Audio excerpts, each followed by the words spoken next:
ceperunt autem accusare illum dicentes.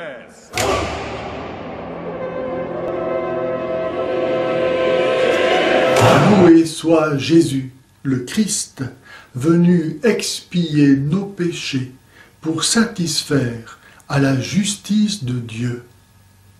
Sa miséricorde soit avec vous. Il est très facile de se faire une idée de ce qu'est l'islam, non seulement en considérant que venant après le Christ et prétendant le remplacer, il ne peut être qu'un antichrist, mais encore tout simplement en faisant attention à ce que dit le Coran.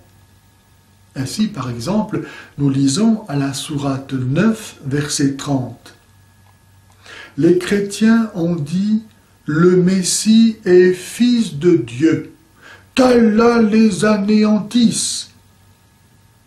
Qui parle vraiment ici? Qui dit qu'Allah les anéantisse?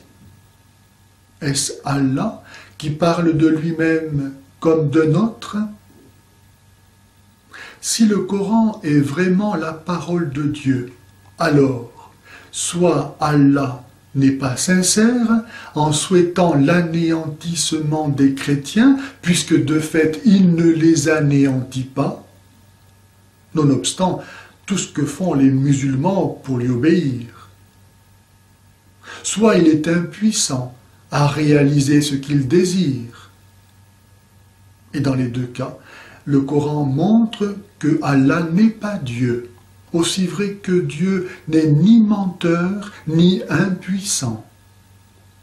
De plus, d'après ce verset, le fait que Dieu soit un ne l'empêche pas de se dédoubler pour parler de lui-même comme d'un autre, puisqu'il dit qu'Allah les anéantisse.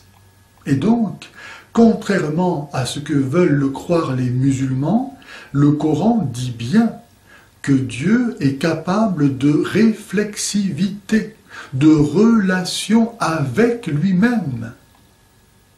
Mais reconnaître que Dieu est relation avec lui-même, c'est reconnaître le fondement nécessaire à la confession de la nature trinitaire de Dieu.